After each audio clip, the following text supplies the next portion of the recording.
Welcome to the Real News Network. I'm Jessica Devereaux in Baltimore. Here at the Real News, we don't usually discuss Hollywood, but a couple of weeks ago, we did a movie review of the film The Big Short with Real News regular and former financial regulator Bill Black. The film portrays the lead up to the 2008 financial crisis and glorifies the bettors who bet on the fraudulent mortgage-backed securities market to crumble. But as Bill Black observed, it ignored the real heroes, those who blew the whistle on the fraud happening in that housing market.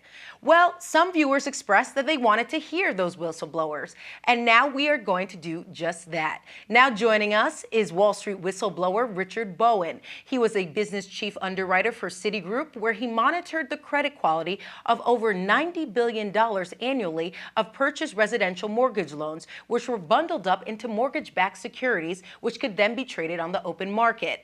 Also joining us is Michael Winston. He blew the whistle on Countrywide Financial for their reckless subprime lending practices. He's also the author of the book World Class Performance. And joining us, last but not least, is Associate Professor of Economics and Law at the University of Missouri, Kansas City, Bill Black. And of course, you know him because he's a Real News regular. Thank you all for joining us. Thank you. Thanks for having us. Great. So you know what? I'm going to start off with Richard because I think it's so important for us to understand this story. When did you exactly come forward and blow the whistle? Well, in early 2006, I was given a huge promotion, Jessica. I was named business chief underwriter over an area that purchased $90 billion a year in correspondent mortgages. These were originated by other mortgage companies. And it was my responsibility to make sure that these mortgages met our policy guidelines. So, silly me, I started looking into it and trying to do my job. And I soon realized that in my largest channel, I discovered that over 60% of these mortgages that we were purchasing did not meet our guidelines. By definition, they were defective. So, yet Citigroup was turning around, and when they sold those to Fannie Mae, Freddie Mac, or securitizations, they were giving their representations, they were giving their guarantees that those mortgages were not defective.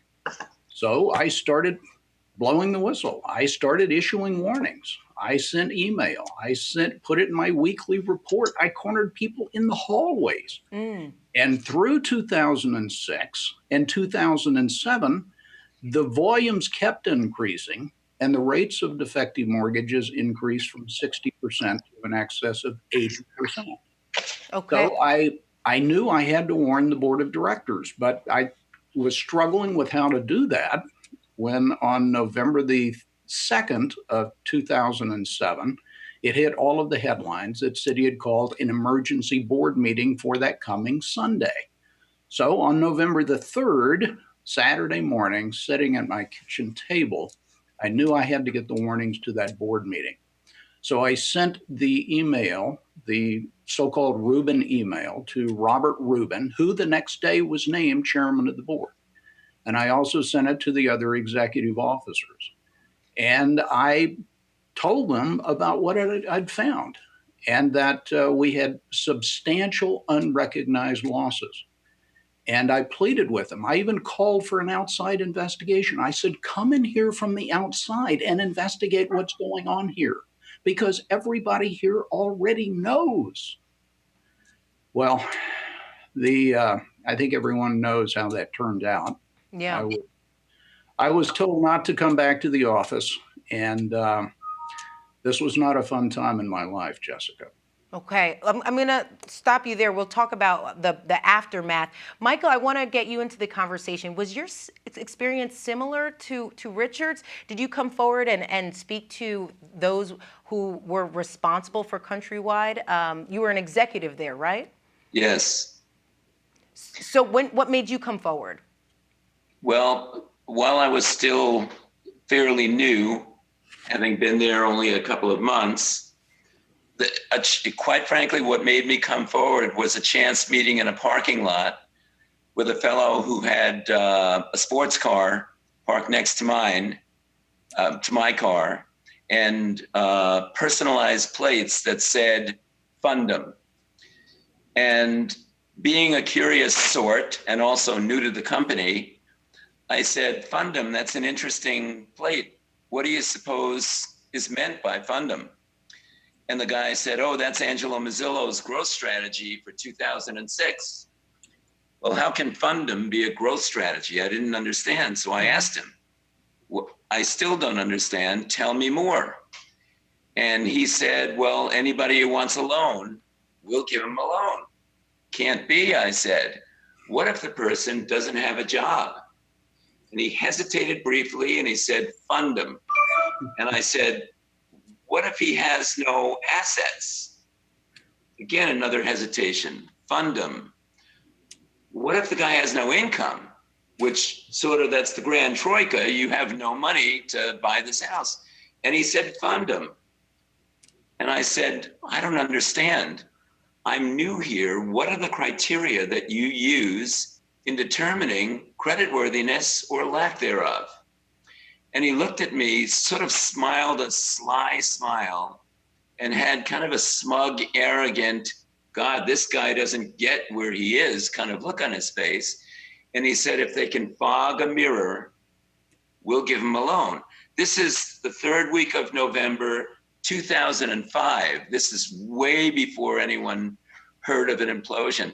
And I immediately thought, oh my God, they're giving loans to everybody. And so I went up to Andrew Kissinger's office. He and I knew one another just slightly. He was the president of Countrywide Home Loans, which was the largest operating entity in Countrywide Financial. The Countrywide Financial was a holding company. And I sat down with him and I said, look, somebody's not getting the message down through the troops. They're thinking that your focus is on just give them a loan, give them a loan, give them a loan. Well, that's a focus on quantity. And I explained to him that I had come from 12 years of Motorola, which was the originator and pioneer of Six Sigma, and that Motorola was a quality-focused company. And I said, wow, you got to stop rewarding people for how many of these loans you can generate, especially if the person doesn't have the wherewithal to pay them back. And you got to start focusing on quality. Well, that day, which was, I think, September 25th or 6th, that was the first of what was to be 19 meetings where I came up with all sorts of proposals on changing the vision, strategy, objectives, comp system. And I started getting a lot of requests for conversation with the hires up, Angelo Mazzillo, Dave Samble, Stan Kurland. Stan was the then president of Countrywide. And, you know, my supposition was that there was a rebel somewhere down below. I didn't realize that the guys that I was talking to, those were the rebels way on high. And so I started questioning their loan portfolios, showing them how to focus on quality, not quantity, showing them how to focus on all the constituencies, shareholders, employees, customers. And it was a real red light when they couldn't identify for me who the customer was. That should be pretty obvious with a mortgage financial institution. I mean, the customer is clearly the homeowner. Well, that's what one would think, but they never really spoke about or considered the homeowner. And so concurrent with that, or shortly thereafter, we confronted a safety and health issue with a toxic building. I hadn't been housed in that building when the issue was confronted. My people were, but my people to me are a business family. So I'm going to advocate on their behalf no matter what, and I'm going to keep sticking with it. And I saw that people who had complained about shortness of breath, feels like there are cotton balls in my windpipe, I can't get a deep breath, it feels like there's some noxious fumes that are circulating around. And so I then went to the same level of people, Mazzillo, in some instances higher up, and said, what are we going to do about this mitigation problem? Ultimately learning that the answer was nothing. Yeah. You have to tell your people to stop being such crybabies. And there were people who were all of a sudden coming up with diagnoses of first-time asthma, pulmonary function disease. I was worried that somebody in the group might get cancer. And so I took it very high up, and all of a sudden,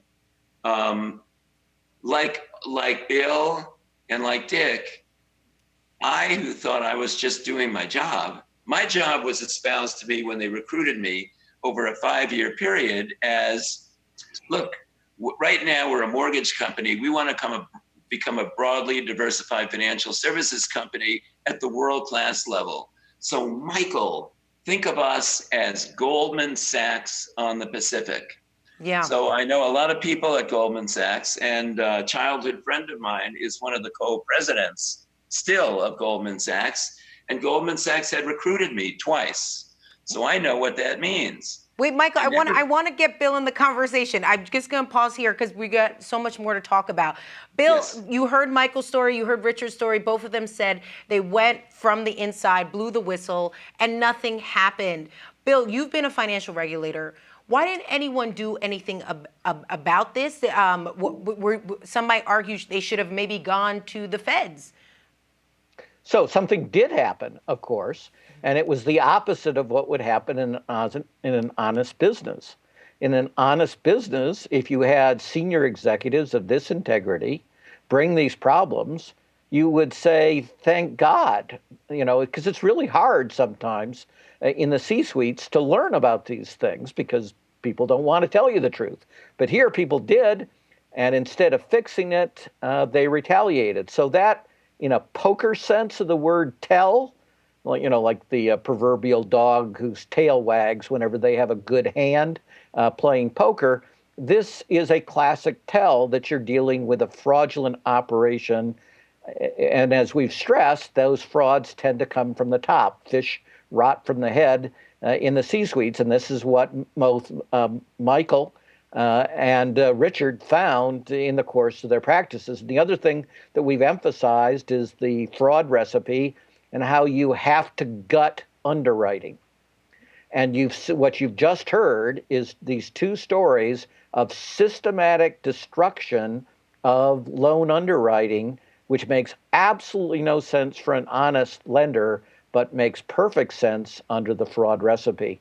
In the savings and loan debacle, we never had a whistleblower of anything remotely like the quality of these two gentlemen that you've just heard.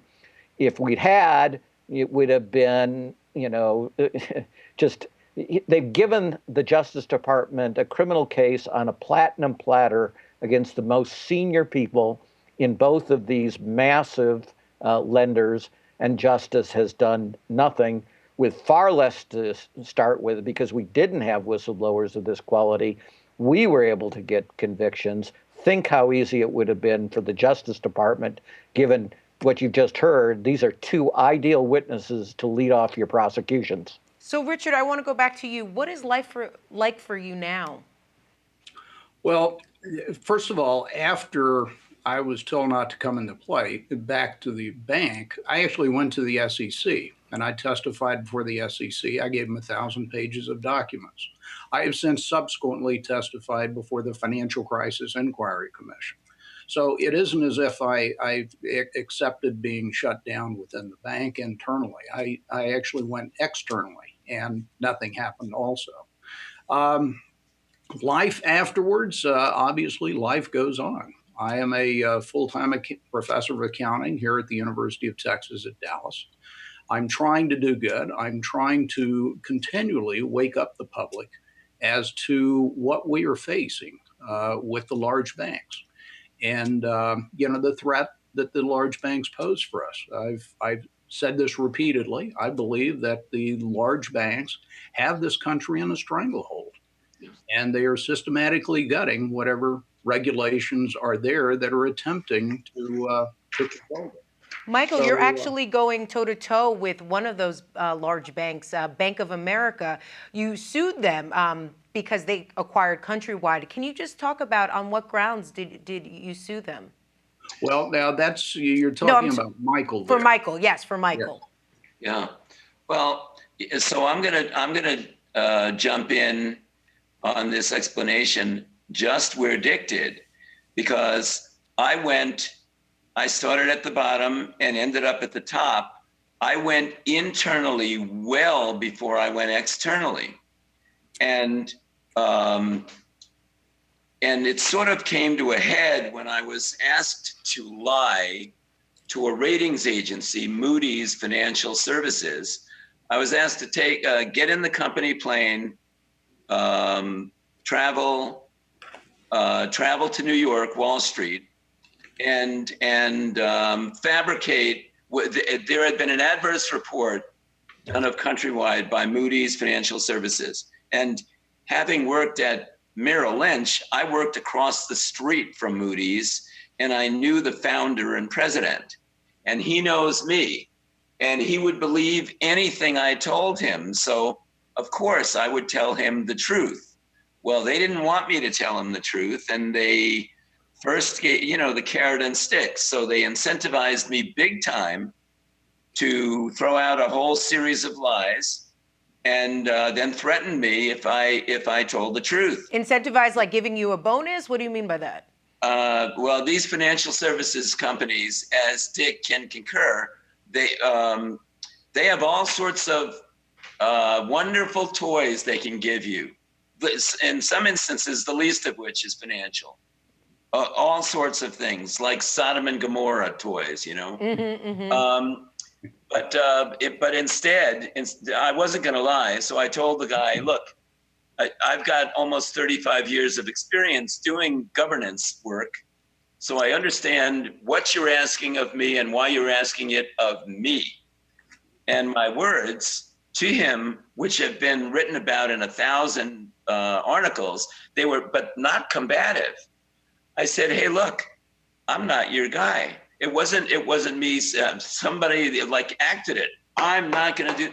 I just said, I'm not your guy. Clearly, you have thousands of people standing around you who are willing to lie through their teeth for you, but it's not me. So ask one of them, because I'm not going to do it. Well, what happened to me is kind of the same thing as happened to the other guys, except for me, it happened in slow motion. I started getting retaliated against in every way imaginable, and in many ways not imaginable. And my dilemma was that I had recruited 8 people who had worked on a Michael Winston team prior. They all came, so I couldn't quit. So I was stuck there. And I'm seeing one of them, by the way, the day after tomorrow. And so, yes, I reached out to the SEC, the Justice Department, even locally, the LA County DA, with evidence I had of fraud, market manipulation, insider trading, and then to add insult to injury, retaliation and violation of public policy, which is a big one, and they were lying under oath. So I had a lot of, I'd never been to court before. And by the way, like these other guys, I never thought of myself as a whistleblower until I read it in the newspaper. I just thought they told me they wanted world-class performance. I've been associated with companies who gave me that same charter, and Motorola, McDonnell Douglas, Lockheed, even Merrill Lynch, and we catapulted their performance to world class. So why did you sue Bank of America though, Michael? I'm trying to understand that. Oh, well, same reason I sued Countrywide. Bank of America was the acquiring company. They were the parent. Countrywide was then the child. And what I found was not a lack of interest in what I had to say. They were fascinated. The SEC was fascinated with what I had to say, the Justice Department. But what I found was that they weren't going to do anything about it. Yeah. So we held endless meetings, but it was clear they weren't going to do anything about it. And in the interest of doing a public service, hey, forewarned is forearmed. Mozilla, right up until the day they nearly went bankrupt, he was using his bully pulpit to jump up more investments in his company. And so I had to bring a suit against Bank of America, the parent, and Countrywide, which was still around, to warn people, to expose their, I won't call it reckless, because that's not what it was. Reckless sounds like you don't know what you're doing. No, they're deliberate, consistent, institutionalized fraud, market manipulation, and insider trading. All right, let's pause the conversation there. In our next part, we are going to see if if society is on the track to repeating the same mistakes and what's really going on in the markets right now. Thank you, gentlemen, for joining us. Thank you. Thank you. And thank you for joining us on the Real News Network.